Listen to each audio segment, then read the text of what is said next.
Radio वेरितास Asia के हिंदी अनुष्ठान सत्य स्वर की गाथा, प्रभु यीशु क्रिस्त के प्रेम संदेश को रेडियो तरंगों के माध्यम से एशिया के लोगों तक पहुंचाना धर्माध्यक्षों का एक सपना था, जिसे साकार करने के लिए उन्होंने कोई कसर नहीं छोड़ी। द्वितीय विश्व युद्ध के बाद चीन, वियतनाम, कोरिया और म्यांमार जैसे युद्ध से प्रभावित देश साम्यवाद के शिकंजों में कराह रहे थे। उनकी दासता से मुक्त होने के लिए सिर्फ ख्रीस्त के प्रेम भरे मानवीय मूल्य ही एकमात्र आशा की किरण साबित हो सकते थे, जिसे रेडियो तरंगों के माध्यम से ही उन देशों तक पहुंचाना संभव था। सन 1958 में यह सपना एशिया और ऑस्ट्रेलिया के 100 धर्माध्यक्षों के सामने रखा गया, जो फिलीपींस की राजधानी मनीला में आयोजित एक सम्मेलन में भाग ले रहे थे।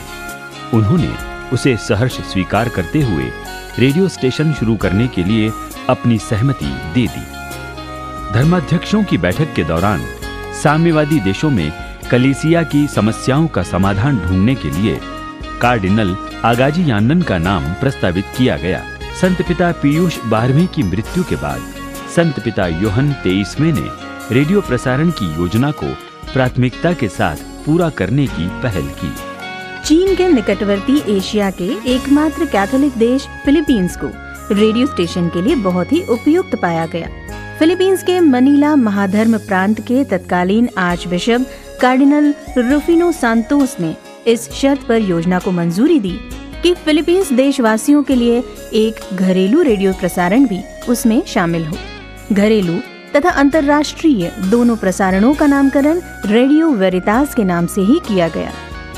बहरहाल 1958 में एशियाई धर्माध्यक्षों को बड़ी चुनौती का सामना करना पड़ा कि प्रसारण के लिए तकनीकी योजना और उसके लिए आवश्यक धनराशि की व्यवस्था कहां से की जाए। जिसका कोई सहारा न हो उसका स्वयं ईश्वर सहारा होता है की तर्ज पर जर्मनी के चांसलर डॉक्टर कोनराड अडेनोर ने रेडियो वेरितास को सहायता देने का बीड़ा उठाया। उसी प्रकार 11 अक्टूबर 1960 की ऐतिहासिक बैठक में कार्डिनल अगाजी यानन और जर्मनी धर्माध्यक्षीय परिषद संघ के अध्यक्ष बिशप विलहेल्म विलियम विसिंग ने रेडियो वेरितास की स्थापना के लिए आवश्यक धनराशि देने का वायदा किया। शुभ कार्य का श्री गणेश होता देखकर और भी बहुत सारी सेवाभावी संस्थाएं सहायता के लिए आगे आईं।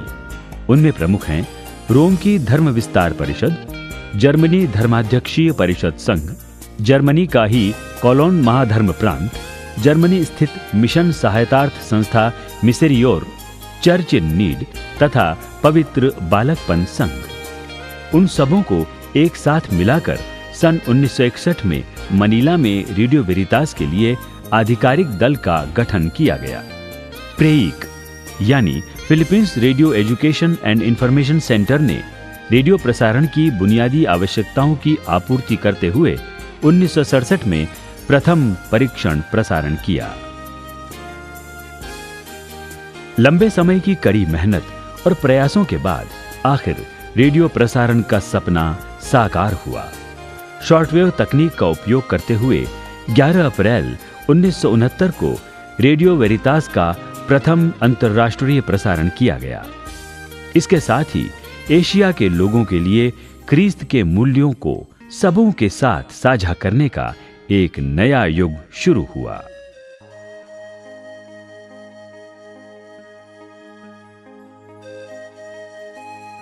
सन 1970 में संत पिता पॉल छठवें ने रेडियो वेरितास का विधिवत उद्घाटन किया।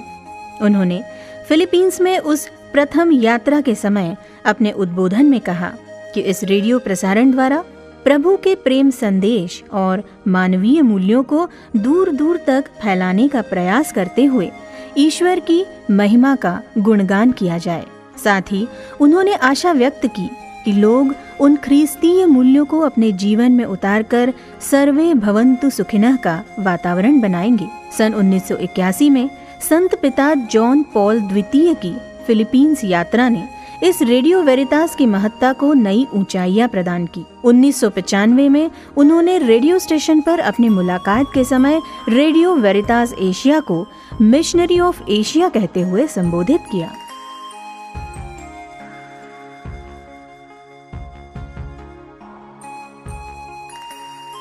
जब 1970 में FABC यानी एशियाई धर्माध्यक्षीय परिषद संघ की स्थापना हुई, तब रेडियो वेरितास एशिया के प्रसारण की जिम्मेदारी उसे सौंप दी गई।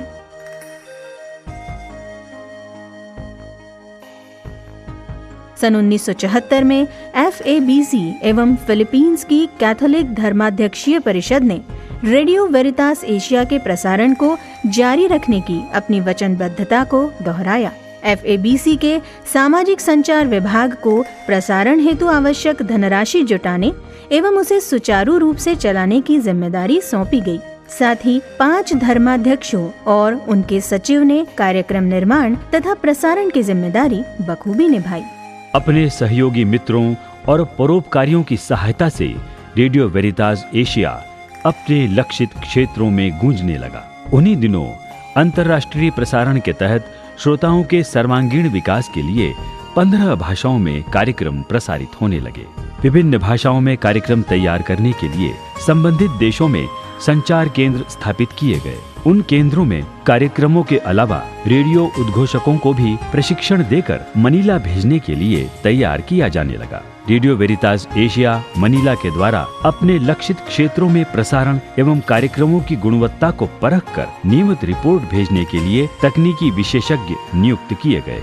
भारत, पाकिस्तान, म्यांमार, ताइवान आदि देशों से कार्यक्रमों की रिपोर्ट नियमित रूप से भेजी जाने लगी। उन्होंने कहा कि रेडियो प्रसारण के द्वारा लोगों की अपेक्षित आवश्यकताएं पूरी हो रही हैं। अच्छाई की राह में अवरोध आना स्वाभाविक है।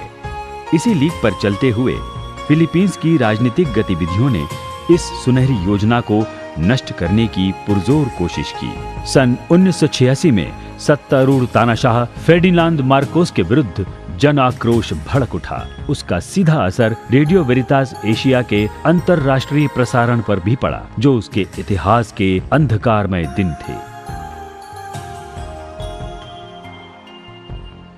जर्मनी में कोलोन महाधर्म प्रांत के कार्डिनल योसेफ हॉफनर ने रेडियो वेरितास एशिया के पुनर्निर्माण के लिए अहम भूमिका निभाई। उन्होंने अपने पुरोहिताभिषेक की स्वर्ण जयंती तथा धर्माध्यक्षीय अभिषेक की रजत जयंती पर पुरस्कार में प्राप्त धनराशि से रेडियो प्रसारण के नए ट्रांसमीटर खरीदे। साथ ही अन्य परोपकारियों की सहायता से फिलीपींस में पलाविग नामक स्थान पर प्रसारण केंद्र की स्थापना की गई, जिससे रेडियो वेरितास में नई शक्ति का संचार हुआ। इस शुभ कार्य के 3 वर्षों बाद रेडियो वेरितास का अंतर्राष्ट्रीय प्रसारण अलग होकर रेडियो वेरितास एशिया तथा घरेलू प्रसारण को रेडियो वेरितास फिलीपींस के नाम से जाना जाने लगा।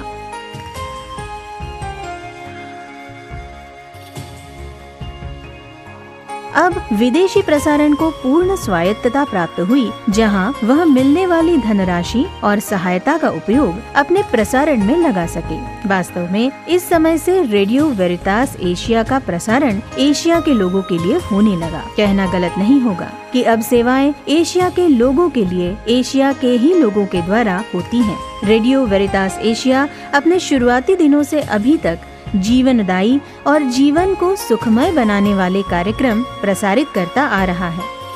शॉर्टवेव तकनीक का उपयोग करते हुए रेडियो वेरितास एशिया श्रोताओं के सर्वांगीण विकास के लिए इंटरनेट की नई क्रांति के साथ कदम मिलाते हुए अधिक से अधिक लोगों तक पहुंचने की कोशिश कर रहा है।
80 के दशक में जब father Joseph Kayani SVD Philippines में स्नातकोत्तर की पढ़ाई कर रहे थे, उस समय उन्होंने रेडियो वेरितास एशिया में हिंदी सेवा को शामिल करने की पहल की। तत्कालीन इंदौर के धर्माध्यक्ष जॉर्ज एनाथिल एसवीडी की अध्यक्षता और सत्प्रकाशन संचार केंद्र के निदेशक फादर क्लारेंस श्राम्बिकल एसवीडी के सहयोग से रेडियो वेरितास एशिया के संबंधित अधिकारियों से अनुबंध किया गया। 3 जुलाई सन 1988 को फादर डोमिनिक एमेनुएल एसवीडी के उद्बोधन ये रेडियो वेरितास एशिया का हिंदी अनुष्ठान सत्य स्वर है के साथ 7000 द्वीपों के देश फिलीपींस की राजधानी मनीला से मधुर तरंगें 7 समुंदर पार भारत भूमि पर पहुंचने लगीं। रेडियो श्रोताओं के बौद्धिक, आध्यात्मिक तथा सामाजिक मूल्यों को निखारते हुए जीवन में जागरूकता लाने के लिए रोचक और शिक्षाप्रद कार्यक्रम प्रसारित होने लगे। सत्य स्वर के शैशव काल में फादर डोमिनिक का साथ दिया श्री जोस सूल तथा श्रीमती शीशा जोस सूल ने। इसी दौरान सत्प्रकाशन संचार केंद्र में एक रिकॉर्डिंग स्टूडियो बनकर तैयार हो गया और कुछ कार्यक्रम वहां तैयार किए जाने लगे। फादर लॉरेंस फर्नांडिस एसवीडी ने स्टूडियो तैयार करने एवं रिकॉर्डिंग में महत्वपूर्ण भूमिका निभाई। समय के साथ प्रस्तोता बदलते रहे।